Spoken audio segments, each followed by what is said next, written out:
Olá, bem-vindos ao Portal de Luz. No programa anterior, nós trouxemos para vocês a primeira parte da entrevista inédita com o pesquisador, escritor e palestrante espírita Severino Celestino da Silva, onde ele nos falou sobre o que poderíamos aprender com Jesus para o momento atual que nós estamos vivendo com tantas turbulências. Hoje nós vamos dar continuidade a essa entrevista e vamos ouvir mais um trecho. Serão 4 programas especiais no total ao longo do mês de dezembro. Lembrando que o professor Celestino já esteve aqui conosco no Portal de Luz no final do ano de 2020, quando ainda nós estávamos isolados nas nossas casas em função da pandemia, e ele nos falou nessa entrevista memorável sobre a importância de vivenciarmos a mensagem de Jesus no Natal. E essa entrevista antiga pode ser acessada no nosso canal no YouTube, Caibar Schutel, para quem se interessar. E se você gosta de conteúdos como esses, aproveite para se inscrever agora no nosso canal. Curta esse vídeo, deixe os seus comentários e compartilhe o link com seus amigos para que mais e mais pessoas possam ter acesso ao conteúdo transformador do Espiritismo. E para começar, nós vamos ouvir juntos a mensagem psicografada por Chico Xavier.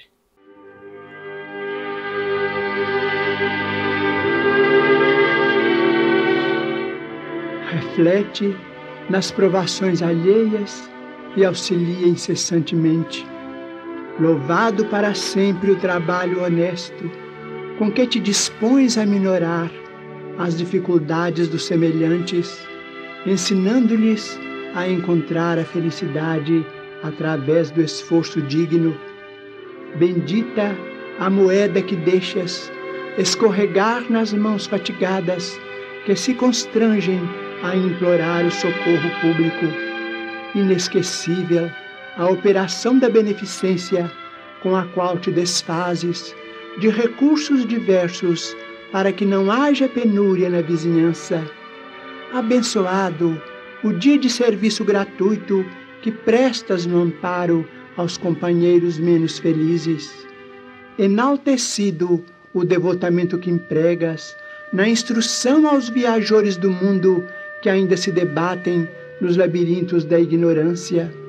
Glorificado o conselho fraterno com que te decides a mostrar o melhor caminho. Santo o remédio com que alivias a dor. Inolvidáveis todos os investimentos que realizes no Instituto Universal da Providência Divina, quando entregas a benefício dos outros o concurso financeiro, a página educativa, a peça de roupa, o litro de leite, o cobertor agasalhante, o momento de consolo, o gesto de solidariedade, o prato de pão. Não se pode esquecer que Jesus consignou, por crédito sublime da alma, no reino de Deus, o simples copo de água que se dê no mundo em seu nome. Entretanto, 1000 vezes bem-aventurada seja cada hora de tua paciência diante daqueles que não te compreendam ou te esqueçam, te firam ou te achincalhem, porque a paciência, invariavelmente feita de bondade e silêncio, abnegação e esquecimento do mal, é donativo essencialmente da alma, bênção da fonte divina do amor, que jorra das nascentes do sacrifício, seja formada no suor da humildade ou no pranto oculto do coração.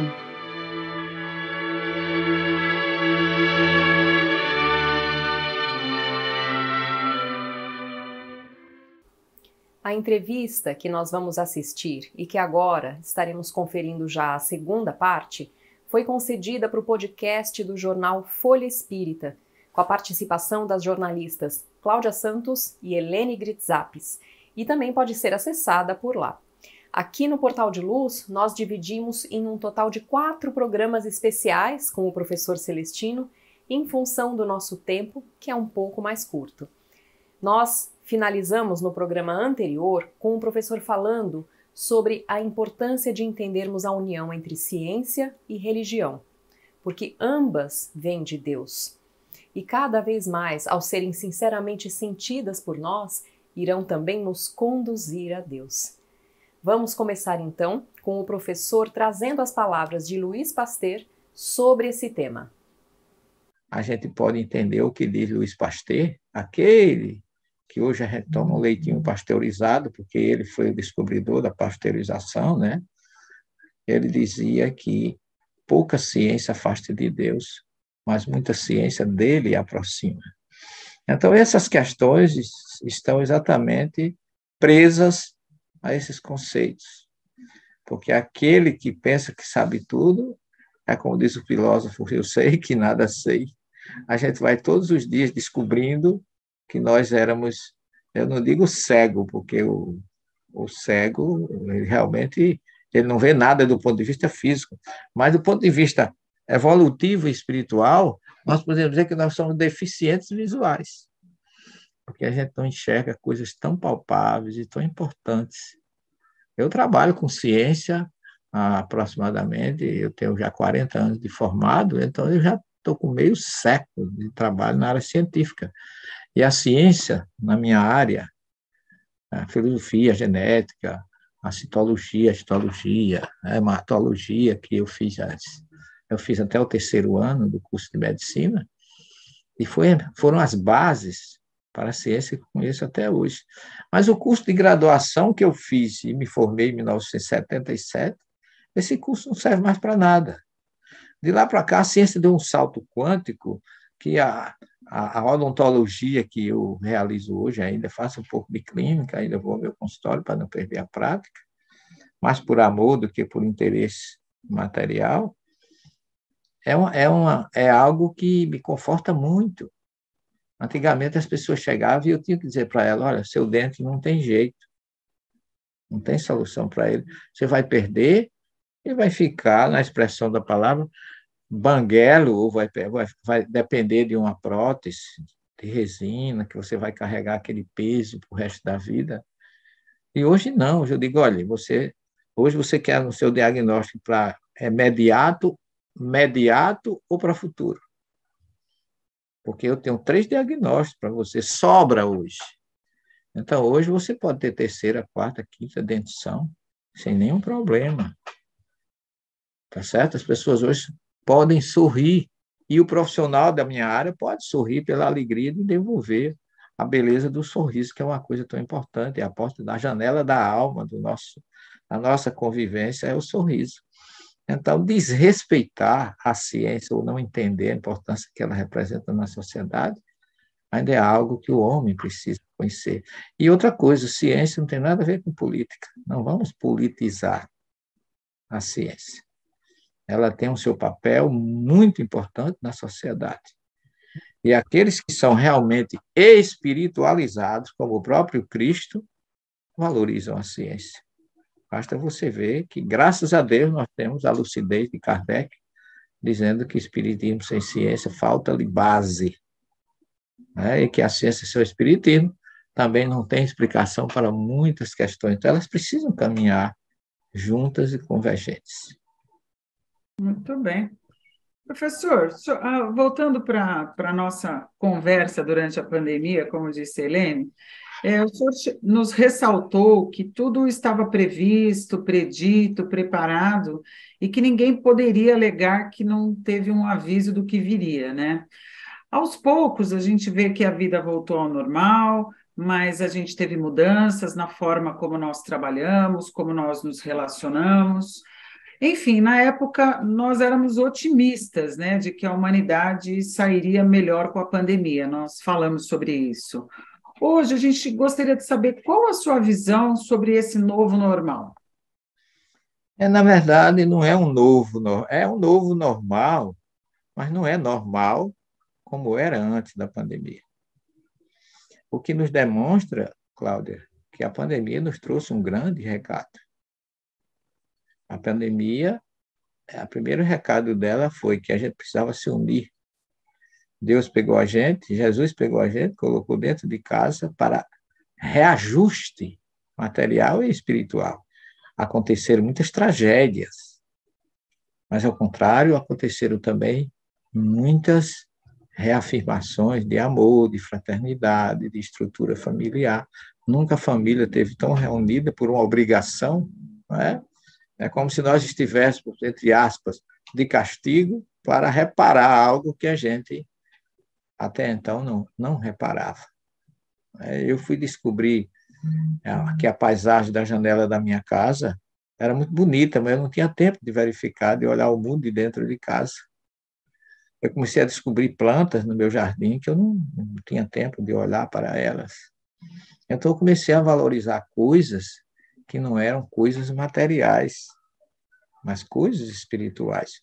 Então, eu acho que essa pandemia trouxe um grande recado espiritual. Nós aprendemos que dinheiro não é tudo. Quando começou a pandemia, se eu fosse arquimilionário, que eu tivesse um jato e muito dinheiro, eu não poderia pegar meu jatinho e fugir da pandemia, ir para um local que eu ficasse isento, ou para um hospital que dissesse assim, eu vou para ali, porque ali eu vou ter todo o recurso. Morreu do alto milionário ao mais pobre, materialmente, dos homens. E aqueles que partiram não é porque foram punidos.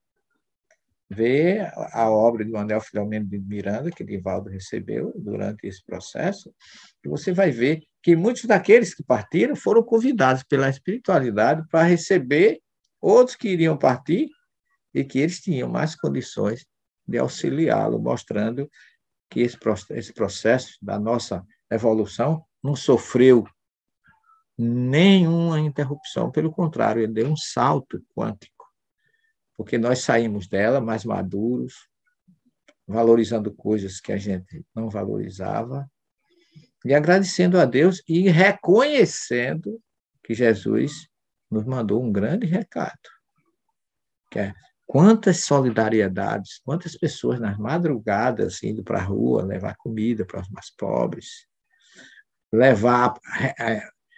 quantos deram a própria vida com a Covid, levando o amparo para aqueles que viviam nas ruas, de uma certa forma, alienados por uma sociedade indiferente à dor alheia.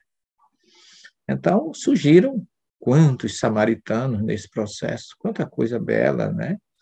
Eu sou casado há 43 anos com a minha esposa, e eu disse a ela, minha filha, a gente sempre, nesses 40 anos, antes da pandemia, a gente nunca teve tempo. A gente tinha sonho de ter uma casa, construir uma família, a gente teve a casa, construiu a família, mas a gente não tinha tempo de se reunir e conversar. E a gente conversou tanto nessa pandemia que a gente agora não conversa mais, basta olhar um para o outro que já sabe que nós criamos um código telepático do visual. Transmissão de pensamento. Exatamente, exatamente. Então, eu agradeço a Jesus, que eu amadureci muito com essa pandemia. Eu acho que, você sabe que a gente acha até um contrassenso quando a gente lê no Livro dos Espíritos que a guerra é uma tragédia, mas a guerra vem para apressar a regeneração. Vem por orgulho, ai daqueles que a promovem, tudo bem, mas no meio de uma guerra surgem tantos anjos solidários. Você sabe quantas enfermeiras, quantos médicos deram a vida durante essa Covid? No momento que eu tive a bênção de poder ficar em casa e não ter problema, mas outros, eu ficava todos os dias pedindo a Deus que ajudasse aqueles coitados na Estação da Luz, que eram obrigados a entrar naquela lata de sardinha, naquele trem das 17 horas, uma coisa assim, inconcebível ao ser humano, no meio de uma pandemia.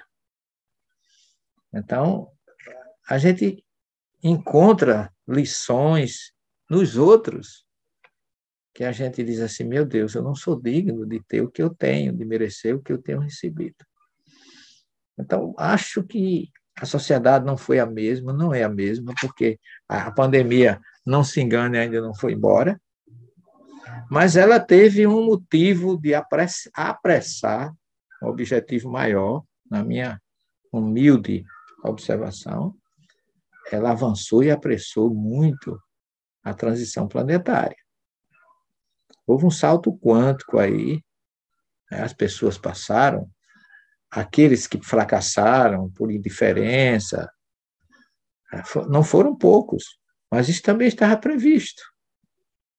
Está previsto na doutrina, está previsto em Jesus, nos seus capítulos escatológicos do Evangelho de Mateus 24 e 25, que tem uma história assim, bem comparativa, racional, que a gente encontra muitas coisas do que a gente está vendo, nação contra nação, reino contra reino, pai contra filho, filho contra pai, e a gente vê algo que está acontecendo, sobretudo no Brasil, a política está influenciando muito na ética, na moral, na condição social das pessoas. E quando as pessoas, como eu não tenho partido político, mas como espírita eu não sou alienado. Eu tenho o meu candidato, e eu tive o meu candidato porque eu vou responder perante Deus pelo voto que eu dei. A consequência que houve da minha escolha, direto ou indiretamente. Se eu fui à cabine e voltei, eu participo. Mas quando as pessoas vinham me interrogar na condição não digo que eu não sou líder, mas de uma referência, professor, e aí, o que é que o senhor me diz? Eu dizia, ore pelo Brasil. Peça a Deus para que as pessoas recebam um governante que venha requerer de nós uma evolução pessoal. Não pense nas facilidades que você pode adquirir com um candidato A ou um candidato B. Será que você não está sendo egoísta, pensando mais em você do que na maioria? Então, pense no outro e não em você na hora de você votar. E peça ao seu anjo da guarda, ao seu espírito protetor, que lhe instrua para que você faça uma opção e depois você não venha se arrepender. Nunca pedi voto, nem apontei ninguém. Pelo contrário. Não que eu seja alienado, mas eu como dirigente de uma casa espírita, eu apresentava isso para os frequentadores. E lamentei muitos que tomaram partido, fizeram denúncias, entraram naquilo que é o lado material da política. Eu não me envolvo com esse lado material. Eu me envolvo com o meu país, coração do mundo, pátria do Evangelho, que eu sou um encarnado nele e eu tenho que colaborar com o Cristo. Se Jesus voltasse aqui, ele iria fazer a mesma coisa que ele fez naquela época. Ele ia dizer assim, com relação à eleição, dá a César o que é de César e a Deus o que é de Deus. Nunca misture César, que é a política, com Deus, que é o espírito. Sirva a Deus e não a Mamon. Então, eu acho que nós aprendemos muito. Eu particularmente, eu não digo que cresci, mas eu enriqueci muito a minha experiência, porque todos nós, diante dessa pandemia, nós tivemos uma condição ímpar na nossa vida. Chegou a hora. Eu não sei se vou hoje ou vou amanhã. Se eu vou ou se eu não vou. Tá certo? Mas será que eu estou pronto? Essa é a pergunta. Exato. Num momento como esse, né? Eu estou pronto? Eu tive um amigo que não é nem espírita, mas ele teve um infarto. Ele teve um infarto e foi levado para o hospital. Ele ia para o banco resolver um problema. E puseram ele na ambulância, levaram para o hospital, o médico fez o eletro e disse assim, o senhor está infartando. O senhor tem que fazer uma cirurgia, pedir licença da família. Ele disse, não precisa de licença da família. Eu estou pronto, doutor. Se for a hora de eu viajar, eu vou. Estou sendo chamado e vou. Então, eu fiquei admirado com o testemunho dele, porque eu não sei como eu seria, eu já tive 2 momentos distintos na minha vida, um foi esse da pandemia, outro foi um câncer que eu tive, e que aquilo veio para que eu reflita. Porque todos os dias vai gente, todos os dias vem gente. Jesus disse que o Espírito é como o vento, sopra onde quer, você não sabe de onde ele vem, nem para onde ele vai. Mas o que você sabe é que ele está passando aqui. No próximo programa, nós vamos ouvir a terceira parte da entrevista com o professor Celestino. Aproveite para assistir o anterior aqui no canal, se você tiver perdido.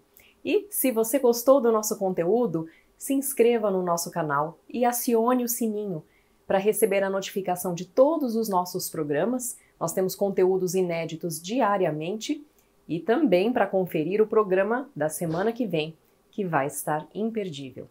E aproveite para curtir esse vídeo, compartilhar com os amigos, porque isso pode ajudar muitas pessoas a encontrarem uma palavra de paz e de harmonia nesse momento. E também vai ajudar a divulgar a mensagem espírita para cada vez mais pessoas. Muito obrigada e até a próxima!